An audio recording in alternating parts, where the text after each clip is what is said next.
कितने लोग मरते समय भी रो रो कर मरते हैं, बहुत दुखी होकर मरते हैं।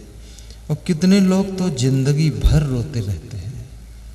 रोते रोते उनकी आंखों की रोशनी भी चली गई, चेहरे की सुंदरता भी चली गई। बहुत दुख है।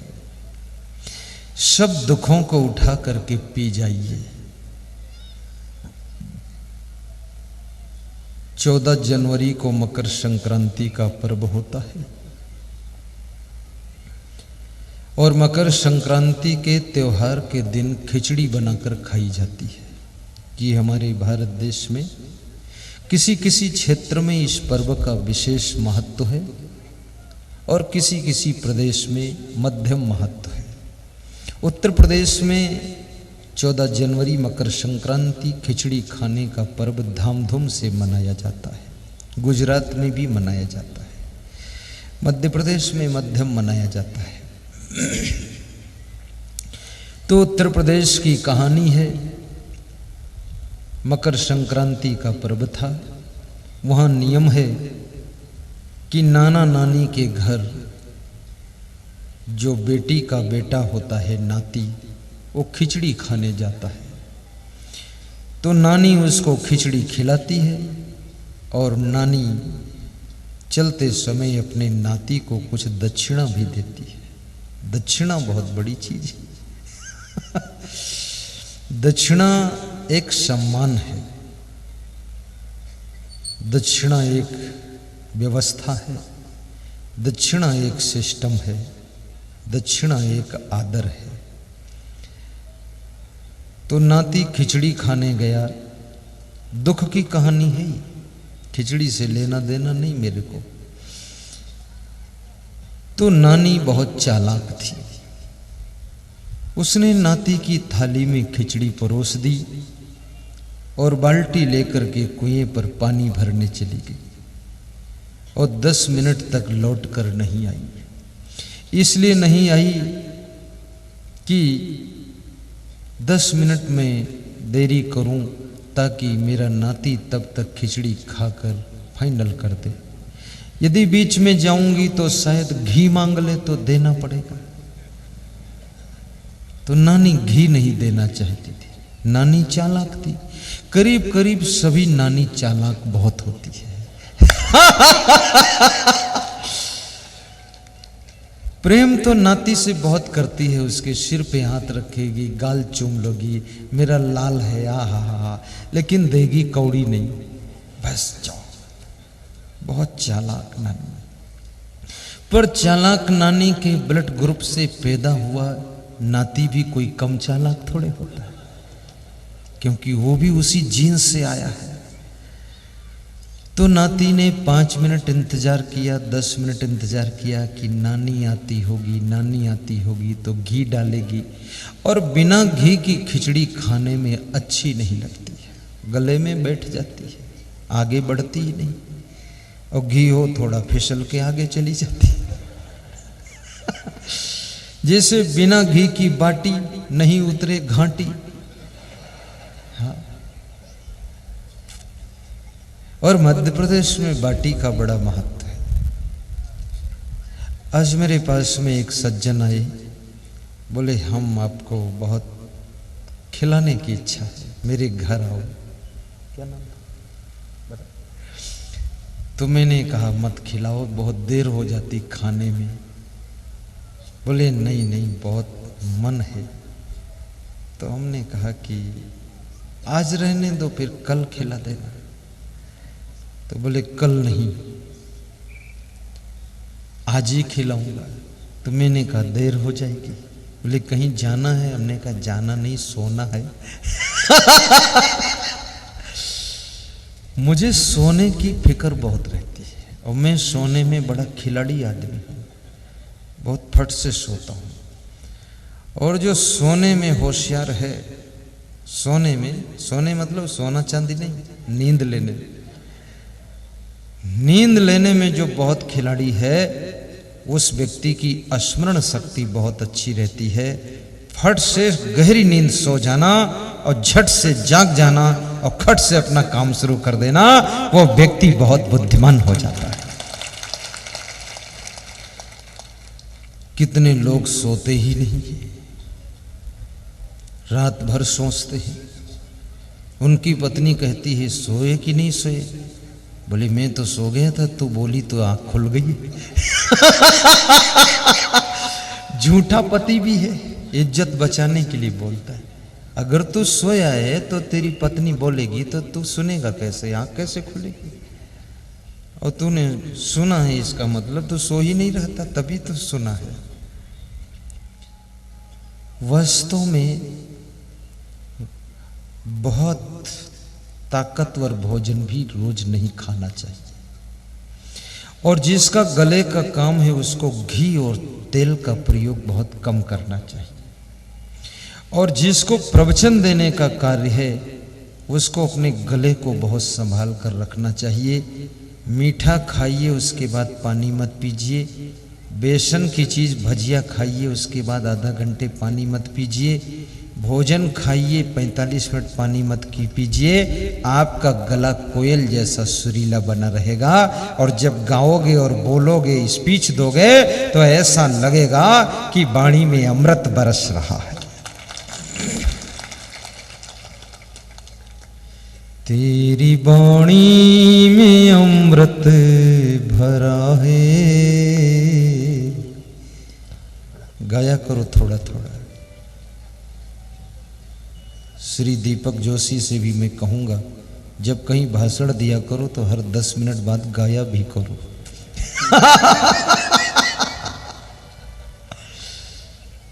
और हर 1 घंटे के भाषण में कम से कम 2 श्लोक भी सुनाया करो, और 2 चौपाई रामायण की, और 2 दोहा कबीर की, और 2 श्लोक। लोग समझे बहुत बड़ा विद्वान आया है।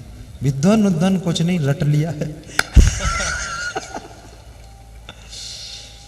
अभी मैं बिहार के एक सांसद को सब टिक लगा कर दिया हूँ, चाणक्य नीति, विदुर नीति, कि आप ये याद कर लेना।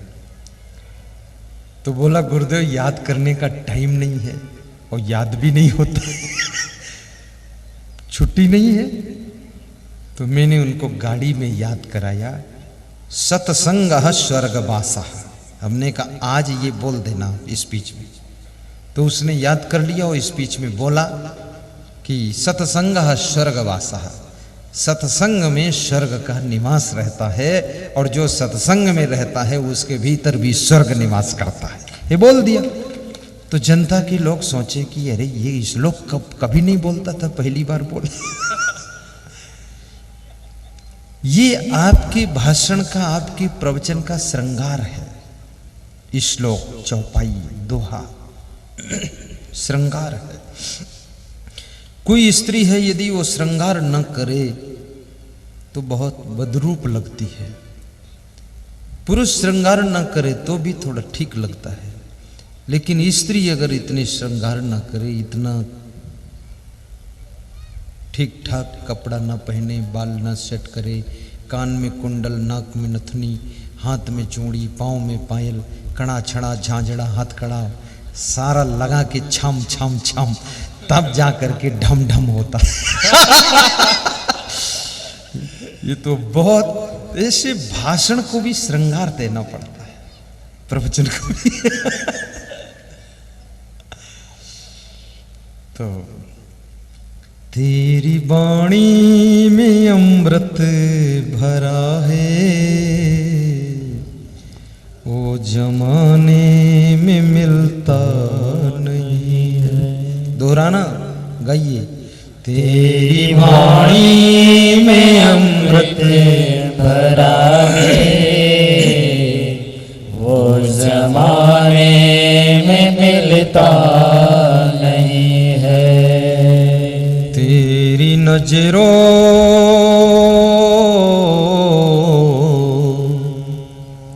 ऊंची आवाज में बोलूं,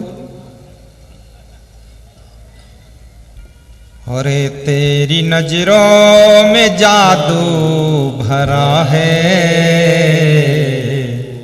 वो जमाने में मिलता नहीं है। तेरी नजरों में जादू भरा है, वो जमाने मिलता नहीं है। तेरी वाणी में अमृत भरा है, उस जमाने में मिलता नहीं है। ओ जमाने में मिलता नहीं है। नूर ही नूर चमके तुम्हारे, कोटि चंदा सूरज भी हारे। नूर ही नूर चमके तुम्हारे, कोटि चंदा सूरज भी हारे। दर्श पाए बिना गुरु तुम्हारे, भक्त का मन ये खिलता नहीं। दर्श पाए बिना गुरु तुम्हारे, गाइए भक्त का मन ये खिलता नहीं है। तेरी वाणी में अमृत भरा है, ओ जमाने में मिलता नहीं है। तेरी वाणी में अमृत भरा है, वो जमाने में मिलता नहीं है। ऐसी वाणी बोलिए मन काया पाखो, औरन को शीतल करे आपो शीतल हो। मधुर वचन है औषधि, कटुक वचन है तीर।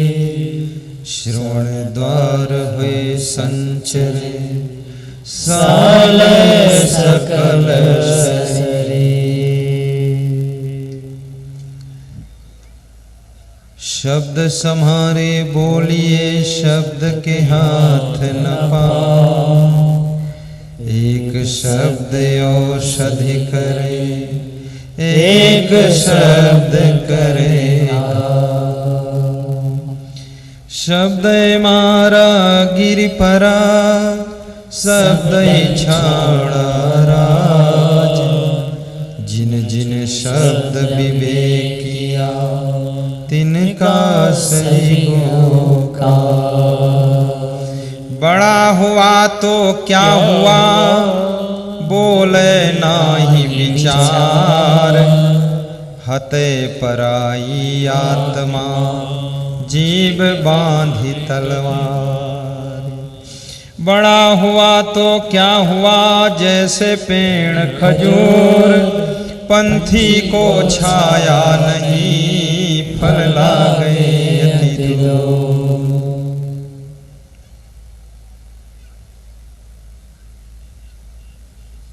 वाणी बहुत बड़ी शक्ति है। 5 चीजें तुम्हारे भाग्य का निर्माण करती हैं। नंबर 1 तुम्हारी वाणी, बोलने का ढंग। तुम्हारी वाणी से निकले हुए शब्द और वाणी में जो आपका मैटर है,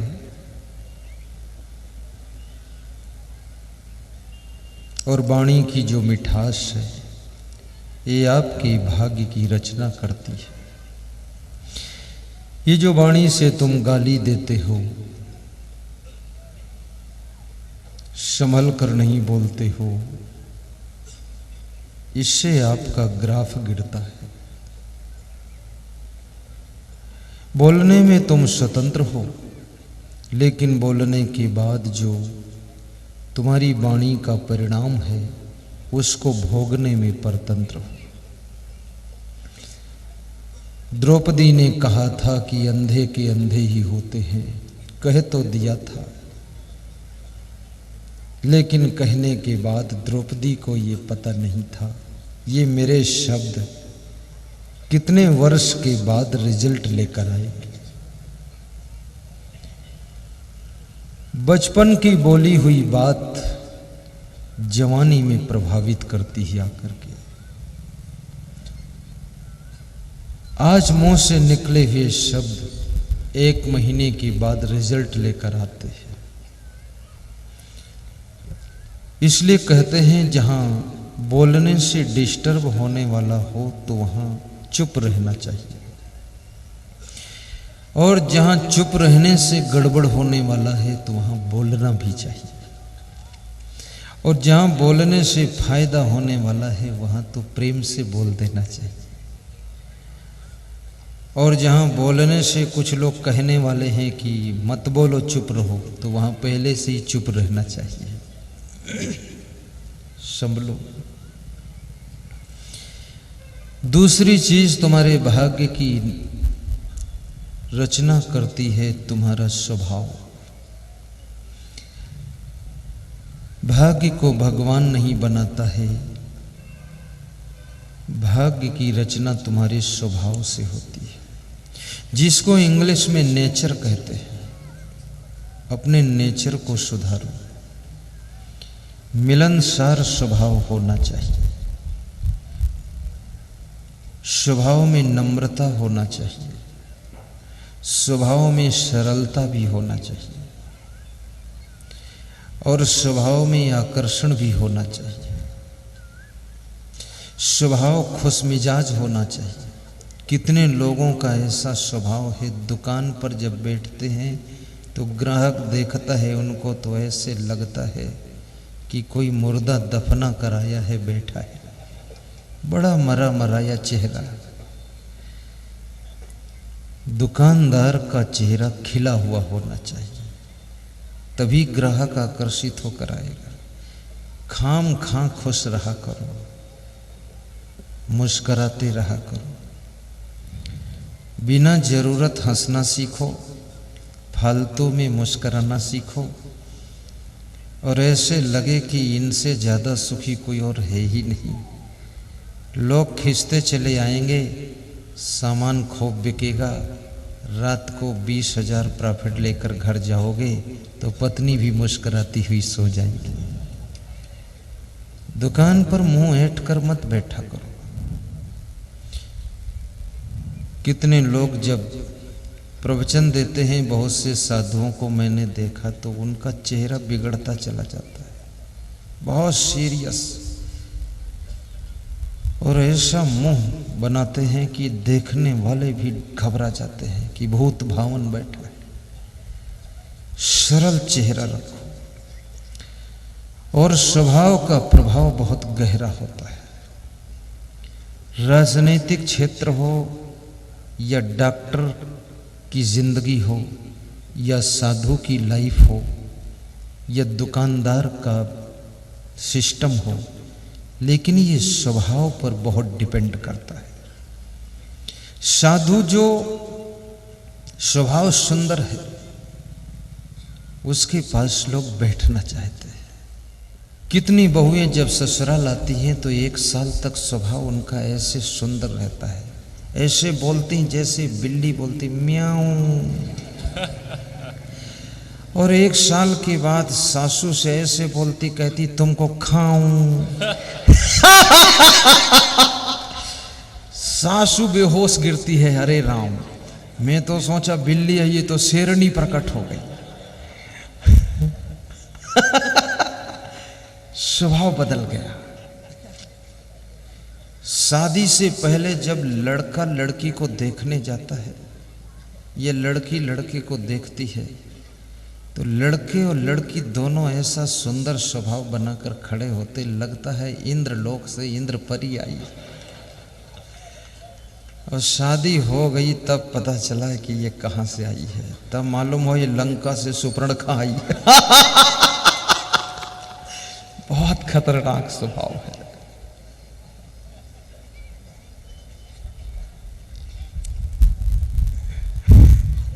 हाँ, और हंस लो, हंसने की छूट है।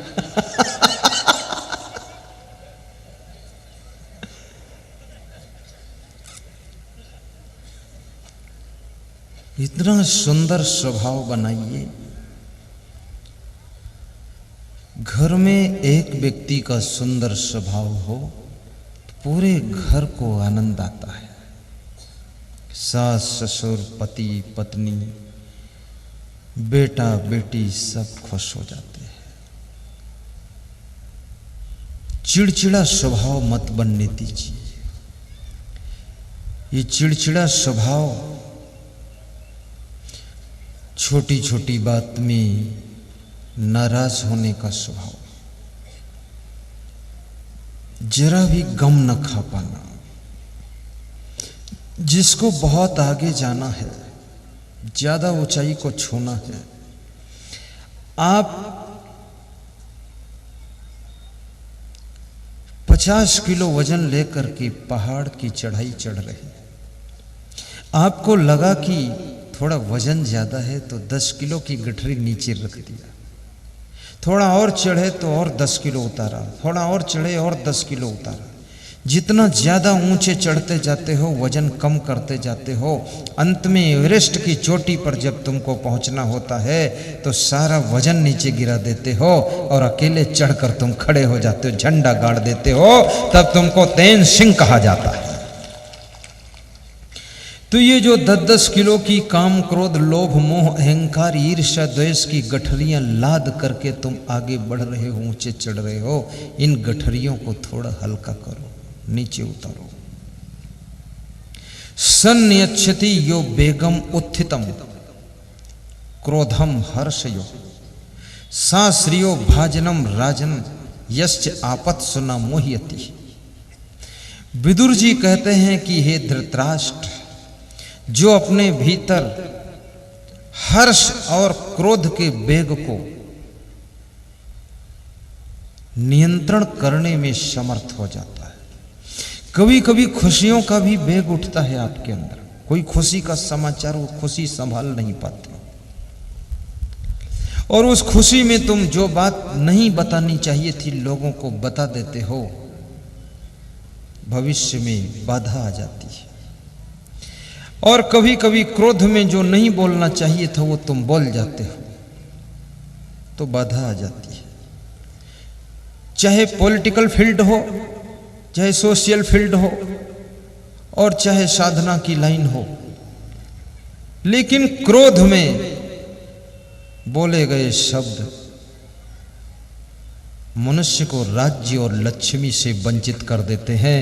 इसलिए याद रखना, क्रोध का तूफान अंदर उठे तो उसको भी कंट्रोल करना, और हर्ष का वेग अंदर आए तो उसको भी नियंत्रित करना। ज्यादा हुल्लड़ मच मत आना हर्ष में, क्योंकि ये चीजें आदमी की राज्य और लक्ष्मी को दूर कर देती हैं, और जो इन पर नियंत्रण कर लेता है वो राज्य और लक्ष्मी का अधिकारी बनता है। ये विदुर नीति के वाक्य है। कबीर के दोहे भी पढ़ा करो, विदुर नीति के श्लोक पढ़ा करो। श्लोक पढ़ना ना आए तो उसका अर्थ पढ़ लिया करो, क्योंकि संस्कृत आपको कम आती है। ऐसे संस्कृत कठिन नहीं है, बहुत सरल भाषा है। आज मैं कठोपनिषद पढ़ रहा था सुबह सुबह, तो उसमें एक श्लोक लिखा था, तो ऊपर वाली लाइन एक ही शब्द था पूरा, उसका सब पूरा एक ही मूड बंधा हुआ था, उसका टुकड़ा था ही नहीं। पढ़ना बहुत कठिन था। देखा मैंने आधा मिनट। पुरम एकादश द्वारम अजस्य अवक्र अचेतसः अनुष्ठाय न सोचती विमुक्तश्च विमुक्तः यतत् वै तत्। तो इस श्लोक को याद किया मैंने तुरंत और संत जी को सुनाया याद करके। जिसका चित्त एकाग्र होता है, जिसका मन कंट्रोल में होता है, वो 1 मिनट में श्लोक को याद कर सकता है, आधा मिनट में दोहा याद कर सकता है, आधे के आधा मिनट में ही चौपाई याद कर सकता है। और जिसका चित्त चंचल है, एकाग्र नहीं है, वो दिन भर पढ़ेगा, ढेला भर याद नहीं होगा। चित्त को एकाग्र कीजिए। तो स्वभाव तीसरी चीज तुम्हारे भाग्य को बनाती है। उसका नाम है चरित्र। अपने चरित्र को संभालो, चाहे जो भी फील्ड हो आपकी। ये कंपलसरी यूनिवर्सल ट्रुथ है। जिस व्यक्ति का चरित्र उत्तम है, जो बेविचार नहीं करता है, ईमानदारी भी रखता है, वफादारी से काम करता है, जिम्मेदारी पूर्वक कर्तव्य का पालन करता है, वह व्यक्ति अपने भाग्य में 4 चांद लगा देता है। राजनीतिक पार्टियों में भी जब कोषाध्यक्ष का चुनाव किया जाता है तो बहुत चरित्रवान और ईमानदार व्यक्ति को छांट कर रखा जाता है। और चोर भी आपस में जब बंटवारा करते हैं तो वो भी ईमानदारी का सम्मान करते हैं और कहते हैं सभी चोर मिल करके ईमानदारी से बंटवारा कीजिए, और हैं सभी बेईमान, सब चोर है। चोरों को भी ईमानदारी की आवश्यकता पड़ती है, चोरों को भी सच्चाई की आवश्यकता पड़ती है। तो चरित्रवान बनो, व्यभिचार में मत फंसो। कुछ नहीं है सार इसमें, ये सब चरम उद्योग है। कहाँ आकर्षित हो रहे हो किसी के मुंह में? उसके मुंह का रंग, मुंह का ढंग 10 साल बाद बदलने वाला है। देखने लायक न मुंह रहेगा न हाथ रहेगा, और तुमने उसके मुंह की सुंदरता को देख करके अपनी जिंदगी को बदसूरत बना लिया। मत फंसना किसी के आकर्षण में। 2 चीजों से आदमी अगर बच जाए, एक तो सुंदर रूप में फंसने से बच जाए और दूसरे रुपया में फंसने से बच जाए, तो उस आदमी को कोई रोकने वाला नहीं, कितना आगे चला जाए।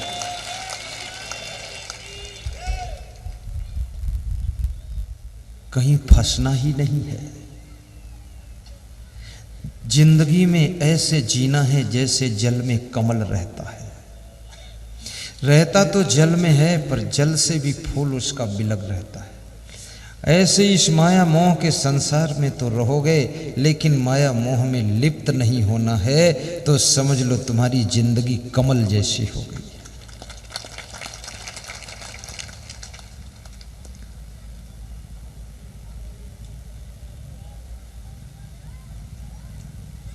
और चौथी चीज तुम्हारे भाग्य की रचना करती है, उसका नाम है तुम्हारा कर्म। जो सुबह से लेकर के शाम तक कर्म करते हो, वो कर्म तुम्हारा भाग्य बनाता है। कितने लोग तो सोचते हैं भगवान मेरा भाग्य बनाएगा। भगवान मनुष्य के लफड़ा में फंसता ही नहीं। तुम्हारा भाग्य बनाने के लिए भगवान ने तुमको स्वतंत्र कर दिया है कि अपना भाग्य बनाओ और चाहे बिगाड़ो जाकर।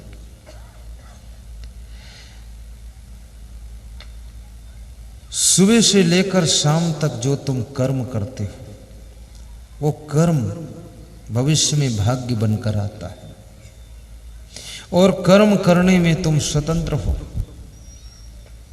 और कर्म बदलता है तो भाग्य बदलता है, कर्म बिगड़ता है तो भाग्य बिगड़ता है, कर्म सुधरता है तो भाग्य सुधरता है। और कर्म ऐसी चीज है, 1000 गायों के बीच में जब बछड़ा पहुंचता है तो अपनी माँ को ढूंढ कर दूध पीता है। बछड़े के पास में कोई अपनी माँ का फोटो नहीं है कि देख लो, मिला लो, इससे यही मेरी माँ है। आंख मूंद कर अपनी माँ के पास जाता है। ऐसे हजारों जन्म बीत जाएं, ये कर्म रूपी बछड़ा आत्मा रूपी माँ को ढूंढ कर ही उसका फल प्रदान कर देता है।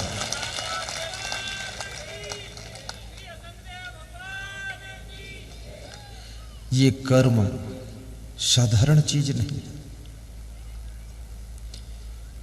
कर्मणेशवादिका रास्ते मां फलेश कदाचन, स्वयं कर्म करोत्यात्मा स्वयं तत्फल मसुनते, स्वयं भ्रमंत संसारे स्वयं तस्मात् विमुच्यते, भोक्तारो विप्रम उच्यन्ते कर्ता दोषेण लिप्यते, एका पापानि कुर्ते फलम भोगते महाजना। 2 प्रकार के कर्म होते हैं, पाप कर्म और पुण्य कर्म। पाप कर्म करते समय अच्छा लगता है, लेकिन बाद को दुखदायी होता है। पुण्य कर्म करते समय थोड़ा कष्ट होता है, लेकिन बाद को सुखदायी होता है। यहां नेकी बदी दो रास्ते हैं, जरा गौर से सुन लो। तुम्हें चलना है जिस मार्ग से, अपना रास्ता चुन लो, पर चलने से पहले सोच लो अंजाम क्या होगा। भलाई कर भला होगा, बुराई कर बुरा होगा, बुराई कर बुरा होगा। तो अपने कर्म को बदलो, अच्छे कर्म कीजिए।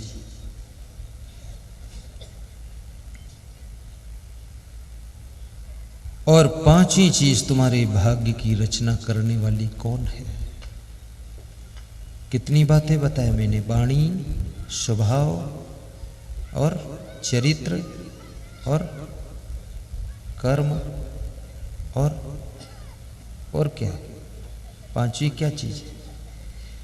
पांचवी चीज है तुम्हारा व्यवहार। व्यवहार कैसा है? मार्केट में किसी की दुकान से उधार लाए और दोबारा पैसा नहीं दिया, ऐसा व्यवहार है। अपने बच्चे को स्कूल में पढ़ाया, जब 6 महीने की फीस हो गई तो नाम कटा के दूसरे के स्कूल में लिखा दिया, ये व्यवहार है। बहुत परेशानी में फंसे थे तो उधार हाथ पांव जोड़कर मांग लिया कि 1 लाख दे दो, मर जाऊंगा, तुम्हें 1 महीने बाद वापस दे दूंगा। 1 लाख उसने दे दिया, 3 साल हो गए, खुद भी वापस नहीं आए, पैसा तो वापस अलग रह गया। ये व्यवहार है। इस तरह का जिसका व्यवहार होता है वह व्यक्ति, याद रखना, जिसका पैसा तुम मार लोगे, अगर 10,000 तुमने मारा है तो 10,000 जगह तुम्हारी बुराई करेगा कि बहुत बड़ा चोर है, मेरा पैसा मार लिया है। 10,000 रुपये के लिए आपने 10,000 लोगों के बीच में अपना नाम डुबा दिया। अरे 10 रुपये ज्यादा दे दो वापस कि धन्यवाद है, आपने हमारे कष्टों में दिया था, अब थोड़ा ज्यादा ले लीजिए। ऐसा होना चाहिए। व्यवहार साफ सुथरा, लेन देन साफ सुथरा, काम साफ सुथरा, और तुम्हारे व्यवहार में प्रेम होना चाहिए। प्रेम का व्यवहार, करुणा का व्यवहार। आपका व्यवहार ऐसा हो कि लगे कि यही त्योहार है, व्यवहार ही त्योहार है। और जिसमें व्यवहार की कला है, प्रेम की कला है, वह व्यक्ति सफलता का द्वार खोलता चला जाता है।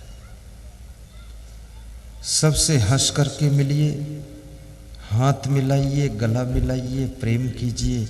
लेना देना तो कुछ ज्यादा है नहीं, तो प्रेम करने में क्या नुकसान है?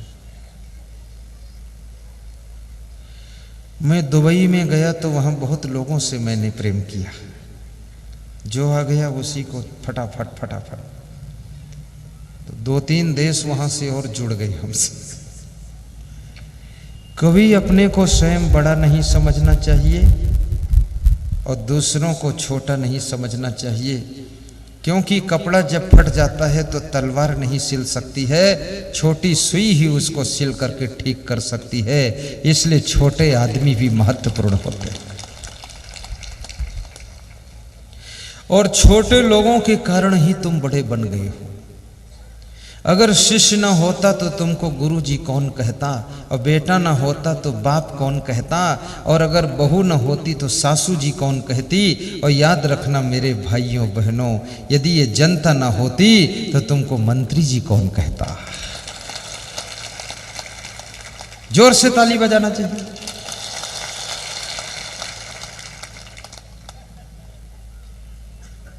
पुजारी ना होता तो भगवान कौन कहता।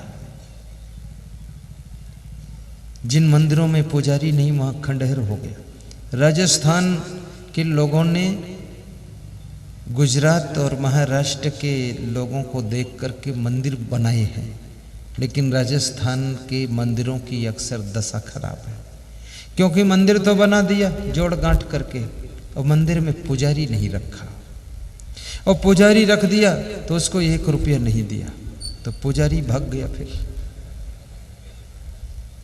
गुजरात के लोग मंदिर बनाते हैं अगर 10 करोड़ का, तो पुजारी को 10,000 रुपये महीने वेतन देते हैं और भोजन भी देते हैं, तब पुजारी उसको मेंटेन रखता है। और याद रखना, पुजारी के बिना भगवान की पूजा कौन करेगा? मंदिर रूखा सूखा हो जाएगा। आश्रम हो कितना अच्छा, लेकिन वहाँ कोई महान पुरुष संत न हो तो आश्रम बेकार हो जाता है। शरीर कितना सुंदर हो, प्राण ना हो तो शरीर बेकार हो जाता है। टार्च कितनी अच्छी हो, सेल और चार्जिंग ना हो तो वो बेकार हो जाती है। और आपका मोबाइल कितना अच्छा हो लेकिन नेटवर्क ना हो तो वो भी बेकार हो जाता है। इसलिए याद रखना चाहिए कि मंदिर छोटा भले बनाओ पर उसकी व्यवस्था, सिस्टम, अरेंजमेंट अच्छा कीजिए।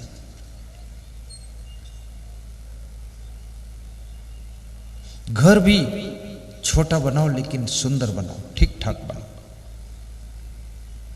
और घर जमीन पर बात को बनाना चाहिए, पहले कागज पर बनाना चाहिए।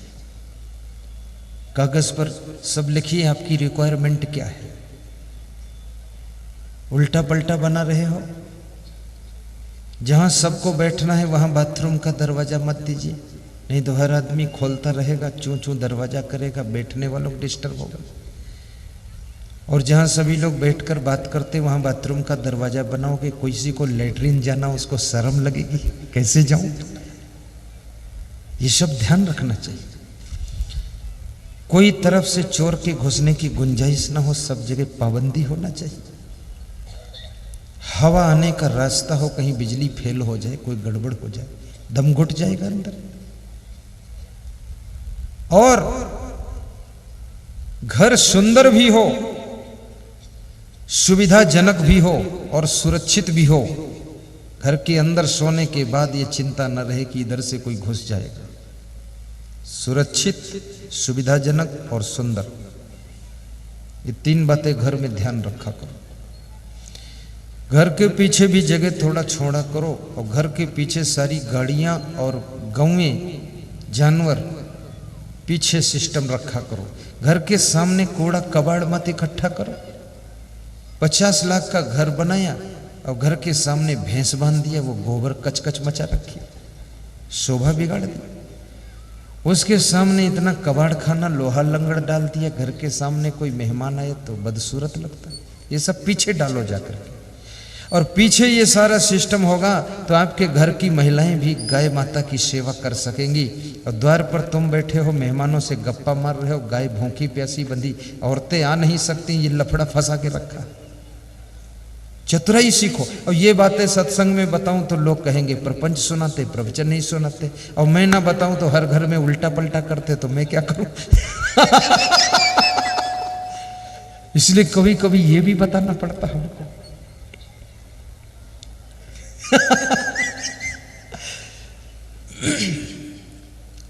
सड़क के ऊपर घर मत बनाओ। जब घर बनाओ सड़क से 2 फीट ज्यादा जगह छोड़ दो। कितने लोगों को देखता हूं कि रास्ते में नींव खोद देते, और कोई बोले यहां रास्ते में नींव क्यों खोदा? बोले तुमको ही सिम दबा देंगे।